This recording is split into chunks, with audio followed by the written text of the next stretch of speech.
여러분, 이 코로나 바이러스의 시대가 매우 힘겹게 느껴지지만 저는 한편으로는 굉장히 큰 소망도 가집니다. 제가 늘 세상에 대한 걱정이 많은 사람 아닙니까? 늘 환경에 대해서 걱정을 하고 그랬는데 이번에 코로나 바이러스로 인해서 사람들이 거의 1년 가까이를 지금 활동을 제대로 못하고 있으니까 지금 뭔가 환경이 굉장히 아주 우리가 원하는 만큼 좋아지지는 않았어도 굉장히 환경이 좋아졌다는 느낌을 받고 어제 오늘 또 그 전날까지 하늘이 이렇게 푸르른 것을 보는데 작년에는 보지 못했던 푸르른 하늘이 아닌가 그런 생각을 하면서 한편 소망을 갖습니다. 고난 가운데 오히려 소망이 보인다. 오늘 이 소망의 말씀으로 여러분들에게 나아가기를 원합니다. 교육학자 코메니우스의 대교수학 제24장은 신앙교수법으로 유명합니다. 그가 여기서 말하는 신앙훈련의 기본은 세 가지인데 말씀 묵상과 기도와 시험입니다. 여기서 말하는 시험은 고난을 이겨내고 성장하는 것을 말합니다.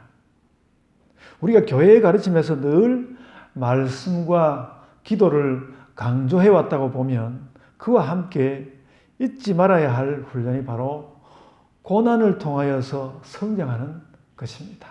오늘 이 고난을 통하여서 성장하는 것과 우리의 소망이 어떻게 되는 것인지 오늘 저는 그 말씀을 하려고 합니다.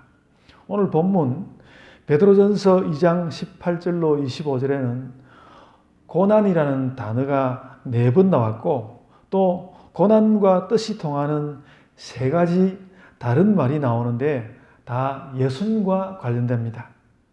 예수님이 욕을 당하셨다. 예수께서 나무에 달리셨다. 또 채찍에 맞았다. 그렇게 3가지의 말을 하고 있습니다. 이게 다 예수님의 고난입니다. 그러니까 한 단락에 한 8절 되는 한 단락에 고난의 뜻을 가진 말이 7번 나왔으니까 굉장히 많이 나온 겁니다.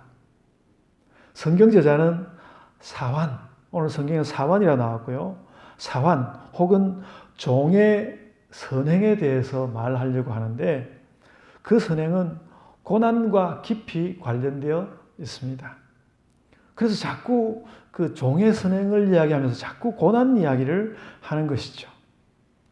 그 말씀의 연결을 먼저 살펴보겠습니다. 먼저 18절에서 사환들이 주인에게 순종하는 것에 대해서 말씀을 시작했습니다. 그리고 20절에서는 그 순종이 사환들의 선행이라고, 선을 행하는 것이라고 말했고요. 그러면서 전체 말씀 속에서 이 사환의 선행은 고난을 견디는 것이라고 말하였습니다. 그리고 방향을 바꾸어서 이 고난을 그리스도의 고난으로 끌고 간단 말이죠.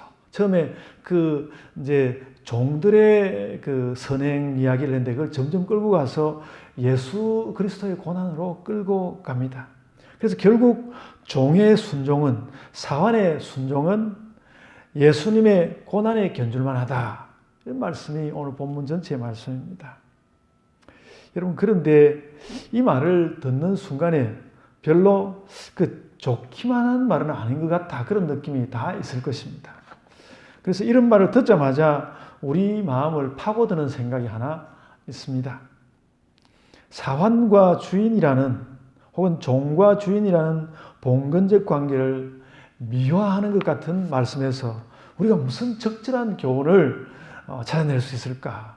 종들이 안 그래도 힘든데 주인한테 순종해라 하고 그게 또 주인한테 순종하는 것이 선행이라고 하니까 이게 말이 웬만해야 말이지 주인에게 순종해야 한다는 말도 언짢지만 까다로운 주인에게도 순종해야 하고 또 그래서 찾아오는 슬픔도 참아야 하고 또 그렇게 하는 것이 선행이고 이게 무슨 인류의 일반적인 윤리나 정서에 맞는 말일까?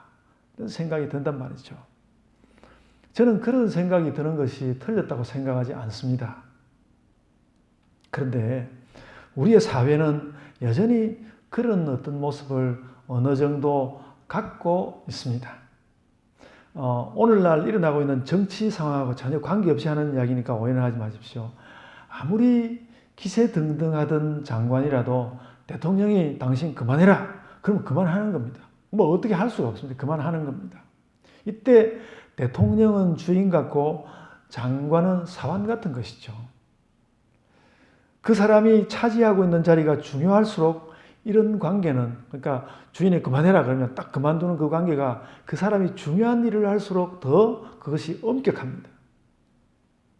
여러분, 그리고 나에게 월급을 주는 사장에게 사원은 고분고분할 수밖에 없습니다. 이 프랑스에서는 오후 6시 이후에는 자기 아래 직원에게 전화나 문자로 업무를 지시하지 못하도록 하는 법을 정해 두었습니다. 그런데 이 말은 거꾸로 말하자면 오후 6시 이전에는 그 아래에 있는 직원이 상사의 지시를 받아서 해결하기 위해서 순종, 노력해야 한다는 말이기도 합니다. 여기에 사환이 주인에게 순종한다는 진정한 뜻이 들어 있습니다. 현대인들도 본문이 말씀하는 사환과 주인의 관계를 완전히 무시할 수 없다는 말입니다. 그래서 이제 조금 더 신학적으로 이야기해 보겠습니다. 인간에게는 하나님에게서 위임받은 영역 4가지가 있는데 교회와 국가와 노동과 혼인입니다. 제가 자주 한 번씩 이야기했습니다. 근데 뭐 교회와 국가는 큰 공동체의 일이니까 접어두고 개인과 관계된 것은 노동과 혼인입니다. 특히 그 중에서 노동은 일을 하고 거기서 재물을 얻기 위한 활동입니다. 일의 결과와 재물을 얻기 위해서 노동해야 하고 또 노동을 위한 위계나 질서는 최소한이 좋긴 하지만 지킬 수밖에 없습니다. 노동에는 어떤 위기가 있다는 것이죠. 그래서 신학적으로 말해도 이런 위기에서 피할 수 없는 부분이 있다는 것입니다. 세월이 흐르면서 어떤 위계 질서가 부당하다는 그런 폭로가 일어나고 그래서 이제 사원들이 좀 지내기가 좀 자유스러워지고 그런 것이 사회 가운데 세상 가운데 있기는 하지만은 위계와 질서 자체를 완전히 부인할 수는 없다는 것이죠. 그래서 제가 종합적으로 여러분에게 드리는 말씀은 여러분이 오늘 이 베드로전서 2장 18절로부터 25절 말씀을 읽을 때 여기 나오는 사환과 주인을 단지 주종 관계로만 보지 말고 돈을 버는 노동 관계에 상급자와 하급자로 읽어보라는 것입니다. 그렇게 읽어봐도 여전히 편안하지는 않지만 인간 세계에서 노동을 위한 위계는 피할 수가 없다. 그래서 이것은 줄일 수는 있지만 그래도 좋은 방향으로 줄일 수는 있지만 완전히 없앨 수는 없는 것이 노동의 질서를 위한 상하 관계입니다. 그래서 여러분 노동조합이 있는데 노동조합도 노동을 위한 모든 위계 질서를 무너뜨리려고 하는 것이 아니라 가능한 한 억울함이 없는 표준적 위계를 세우는 것. 그것이 그들의 목표입니다. 그래서 오늘 이 본문을 보면서 우리는 이렇게 생각하는 것이 좋습니다. 인간에게 특히 노동의 경우와 관련해서 피하기 어려운 상하관계가 있는데 그렇다면 피할 수 없는 상하관계가 있다면 그렇다면 그 관계 사이에는 거기에도 그 어떤 종류의 선행도 있다는 것입니다. 피할 수 없는 관계가 있다면 그 관계 가운데 제가 지난 그 2주 전에 말씀드리지 않았습니까? 어떤 관계가 있다면 그 두 사람 관계 사이에는 반드시 어떤 선행이 있다고 하지 않았습니까? 이 주종관계 혹은 상급자와 하급자 사이에도 어떤 선행이 있다는 것입니다. 그리고 오늘 본문 저자는 편지를 받는 사람들에게 그런 선행을 행하라 하고 명하고 있습니다. 여러분 20절을 한번 보십시오. 20절을 보면 저자는 여기에서 그 선행이라는 단어를 명백하게 사용하였습니다. 그러나 선을 행함으로 고난을 받고 참으면 이는 하나님 앞에 아름다우니라. 선행을 하는 것이 아름답다고 말씀하였습니다. 그래도 그렇다 해도 이런 고난이 진짜 정당한가 하는 생각을 버리기는 어렵습니다. 특히 이제 19절을 보면요.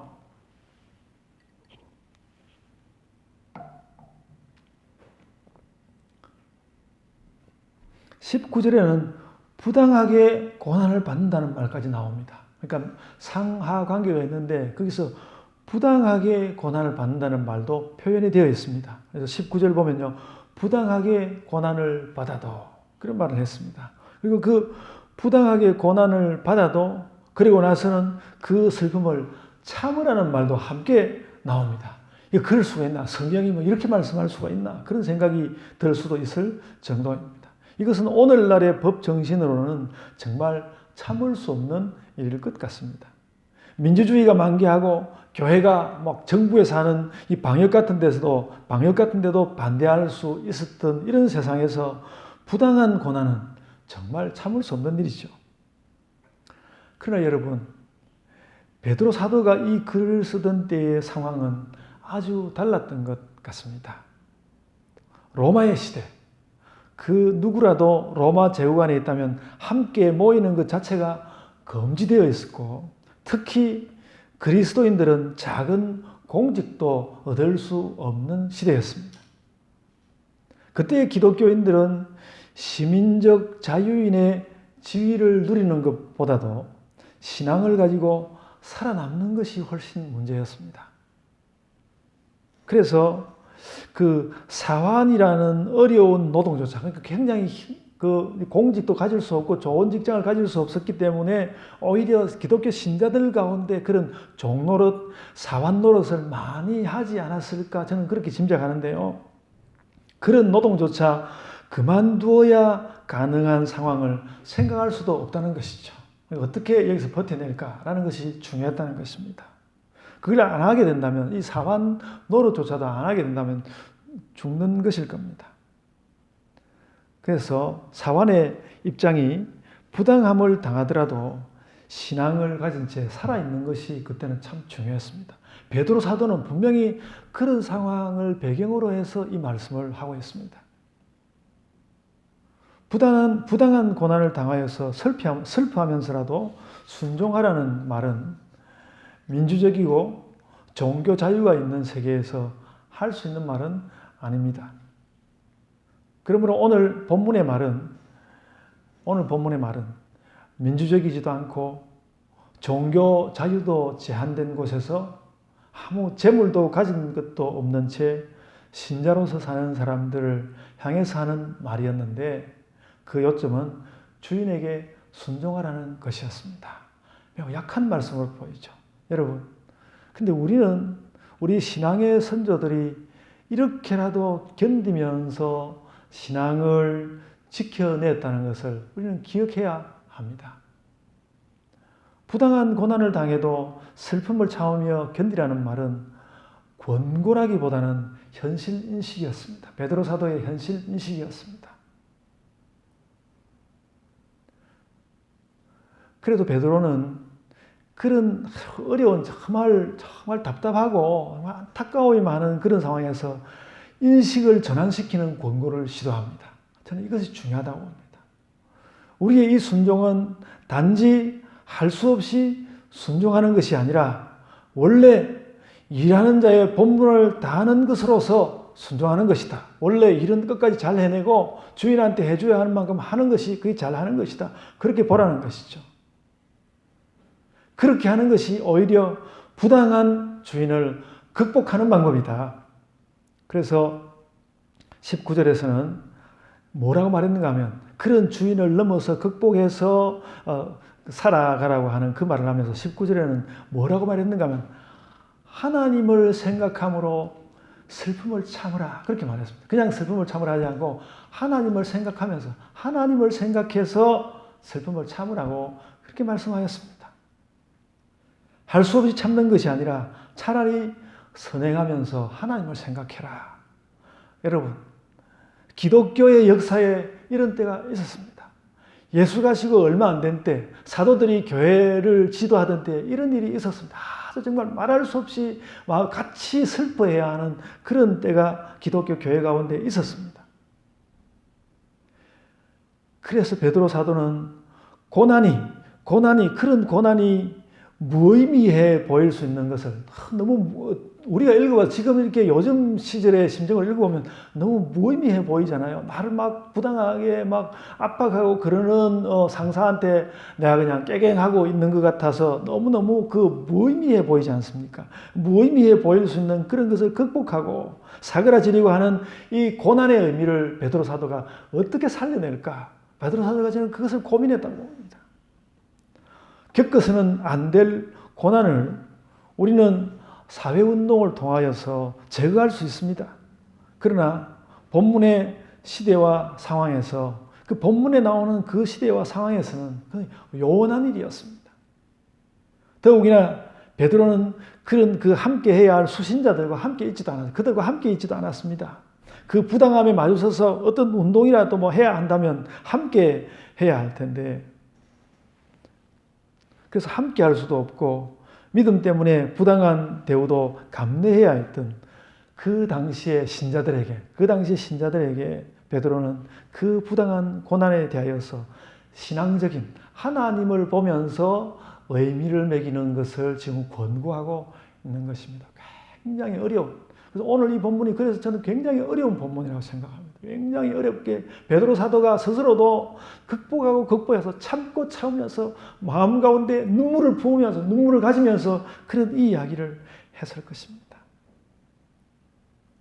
하나님께서 주신 노동 질서의 기본은 사환이 주인에게 혹은 하급자가 상급자에게 정당한 의미에서 순종하여 좋은 결과를 얻는 것이다.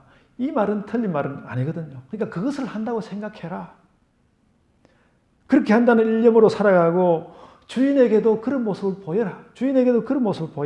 그러면 그 부당한 주인이 어느 날에는 바뀔 것이고 그도 하나님께 영광을 돌리게 될 것이다.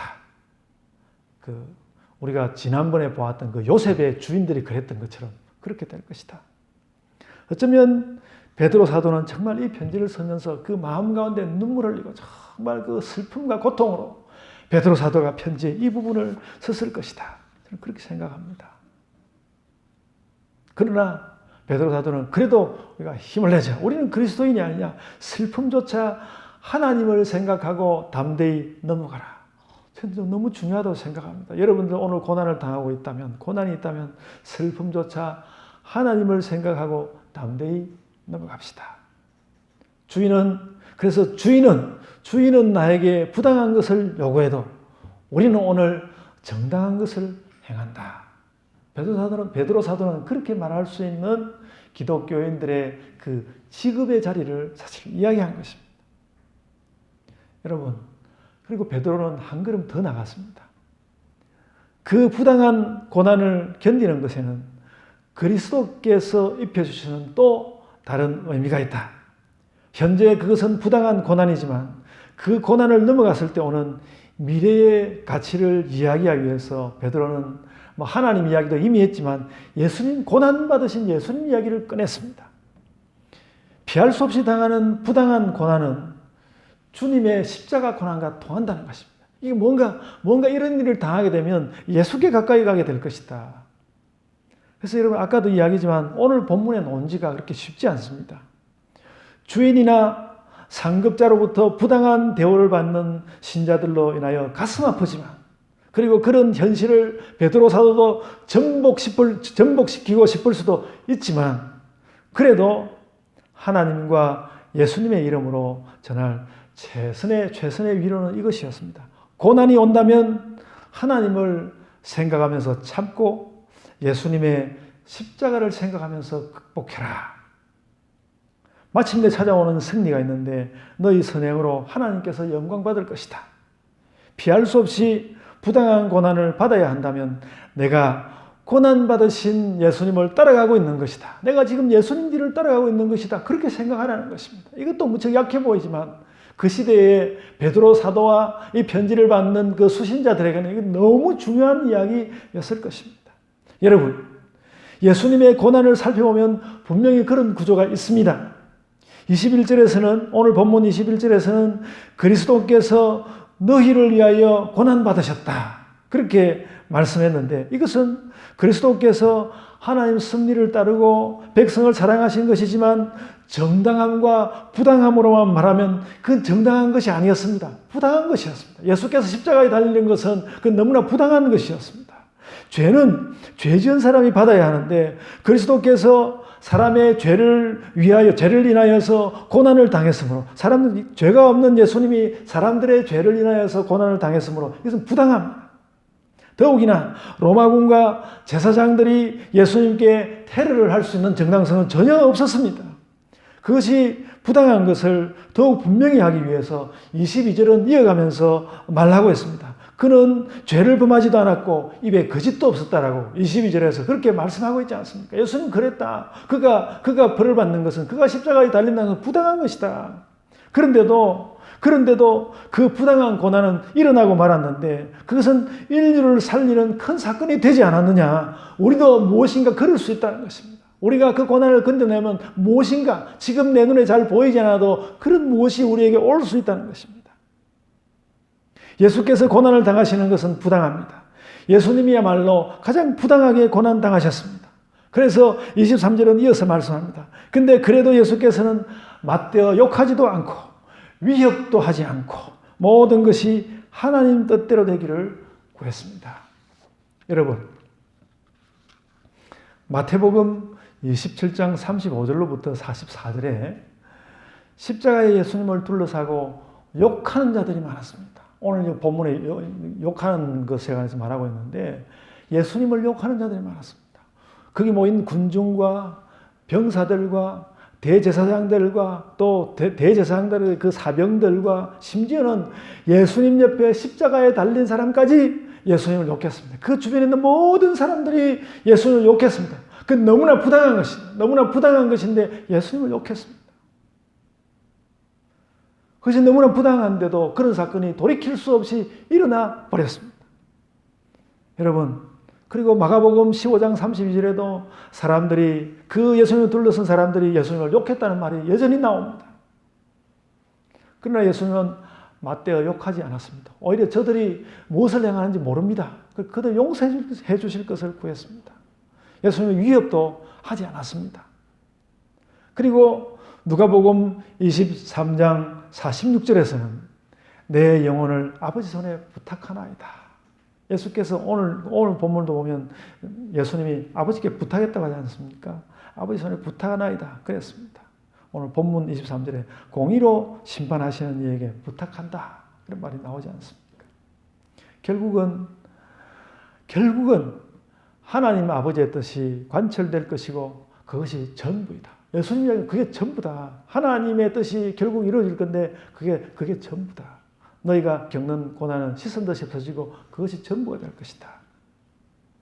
예수님은 그렇게 인류의 구원을 믿고 부당함을 넘어서 하나님의 뜻을 행하셨습니다. 그리고 그것이 바로 예수님의 고난이었습니다. 그리고 오늘 베드로 사도는 우리 그리스도인들도 그것을 따라서 갈 수 있다는 것입니다. 너희가 부당한 고난을 당한다면 너희는 예수님을 닮은 것이다. 예수님의 뒤를 따라가는 사람이다. 그것을 알아라. 여러분, 혹 아무 의미도 없는 것 같은 어떤 일로 고난받은 일이 있습니까? 다시 생각해봐도 그때 왜 그랬지? 나는 왜 이렇게 억울한 일을 당해야 했지? 그런 일이 있습니까?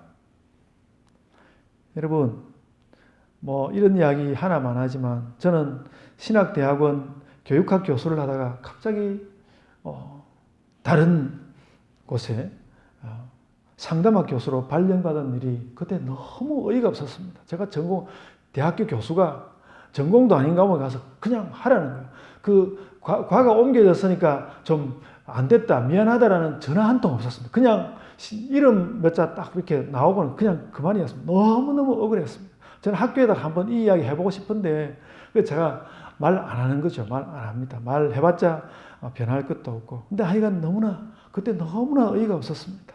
제 이 설교를 누군가 우리 총신대 총장님이 한번 들어주셨으면 좋겠어요. 제가 못난 사람 같았고 긴 적응 시간이 필요했고 요즘도 그 수업을 하기 위해서 공부를 해야 합니다. 그건 저에게는 뭐 좋은 일이죠. 저는 오늘 말씀에서 처음으로, 그러니까 제가 오늘 이 말씀을 읽고 처음으로 제가 그렇게 대학에서 발령이 딴 데로 난 것에 대해서 처음으로 선명한 답을 얻었습니다. 아, 이런 말씀이 있었구나. 처음으로 선명한 답을 얻었습니다. 그것은 예수님처럼 고난받는 일이다. 제가 저를 막 자랑하는 것이 아니라 저는 그렇게 해석이 되었습니다. 그래서 내가 정말 천국 가면 하나님 앞에서 이거 하나는 내가 당당할 수 있다. 하나님, 제가 그런 일이 있었습니다. 당당할 수 있을 것 같아.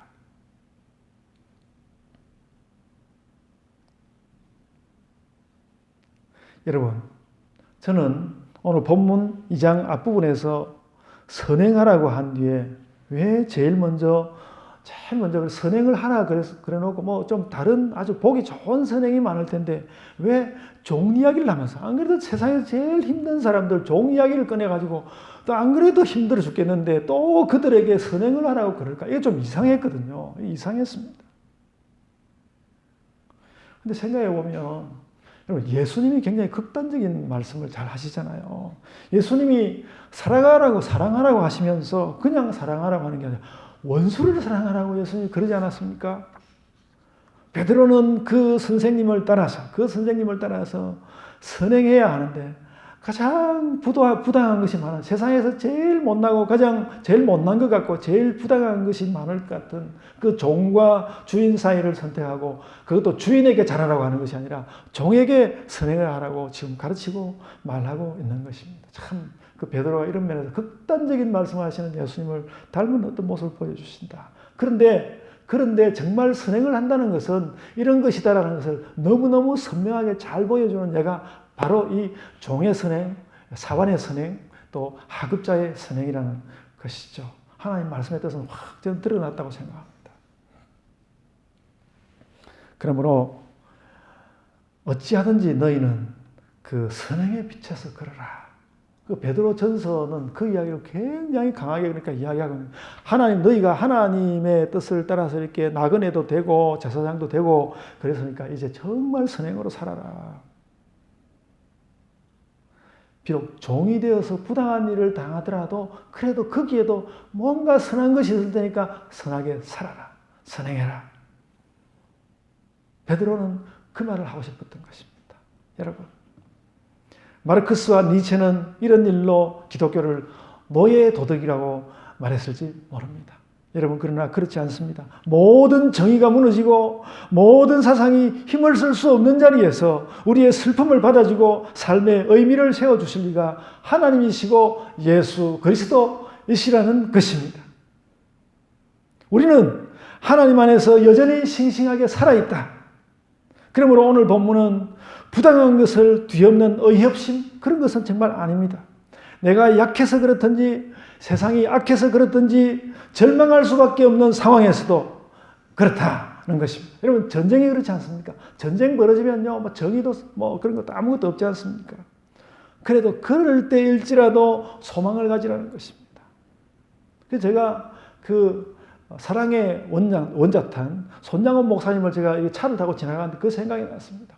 그 자신의 아들들을 죽여버린 그 한 사람을 인정할 수밖에 없었던, 그를 용서해 줄 수밖에 없었던 마음이 그때 손장원 목사님 마음 가운데 이런 것들이 일어나지 않았을까? 그래도 너는 소망을 가져라. 그래서 그 아들을 죽인 자를 아들로 삼고 말이죠. 그가 그런 생애를 살았는데 그 예수님으로부터 온 것이죠.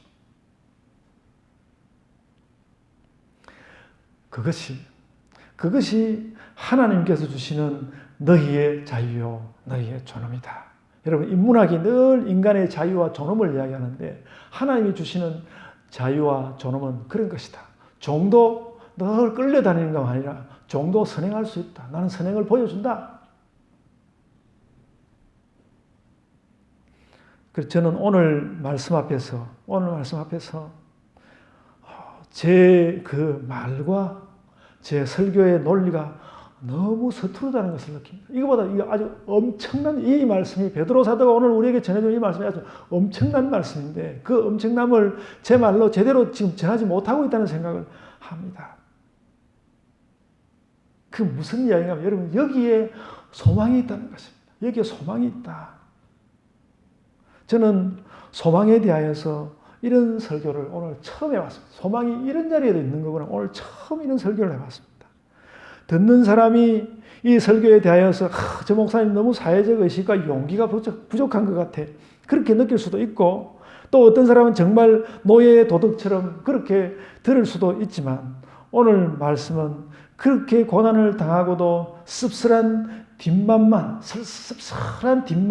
넘겨받은 사람들에게 그래도 오직 하나님과 그리스도만이 우리의 소망이시다. 그것을 가르쳐 준다는 것이죠. 하나님이 주시는 소망은 어떤 경우에도 우리의 슬픔을 달래고 어떤 경우에도 신자의 삶을 의미 있게 만들어 주신다. 하나님은 어떤 경우에도 나를 실망시키지 않으신다. 여러분, 우리가 이미 지녀오던 믿음에 이것을 합시다. 우리 믿음에다 오늘 이 본문에 보면 이 베드로 사도가 어렵게 꺼낸 정말 그 안타깝고 어려운 그 신자들을 향해서 어렵게 꺼낸 이 이야기를, 이 소망을 우리가 올려놓으면 우리의 믿음이 얼마나 힘찬 것이 되고 얼마나 정말 그 능력 있는 것이 될까 그렇게 생각합니다. 믿음이 있어도 우리가 흔들렸는데 여러분 우리가 믿음이 있어도 흔들렸는데 사람으로서는 이해할 수도 없고 희망도 가질 수 없는 자리에서 하나님은 그래도 여전히 소망이시더라. 우리가 이 말씀을 들으면서 흔들리는 믿음을 단단하게 해야 할 것입니다. 세상이 다 무너져도 하나님이 살아 계시다는 것을 여러분 우리가 잊지 맙시다. 세상이 다 무너져도 하나님이 살아 계시다. 그래서 세상이 다 무너져서 막 폐허가 되어 버린다 할지라도 그 폐허에서조차 무언가 소망을 캐낼 수 있는 자들이 그리스도인들이다. 하나님은 우리에게 그것을 해주신다. 그래서 형용할 수 없는 초대교회의 고난과 슬픔을 베드로 사도가 신자들과 함께 넘어간 흔적, 베드로가 그렇게 넘어간 형용할 수 없는 그 고통을 베드로 사도가 그 신자들을 품으면서 안으면서 넘어간 흔적을 오늘 이 성경 본문에서 보고 있는 것입니다. 그래서 우리는 처지가 좀 달라져서도 그 소망과 그 믿음을 우리가 우리의 신령 가운데 품어야 한다는 것입니다. 그 믿음으로 이 땅을 살아내야 한다는 것입니다. 그 실행의 답은 하나님과 그리스도께서 주시는 소망이다. 그래서 고난에 깊이 들어가면 진짜 이게 고난이야? 고난에 깊이 들어가면 거기에 소망이 보인다는 것입니다. 너무 어려워서 소망이 안 보인다면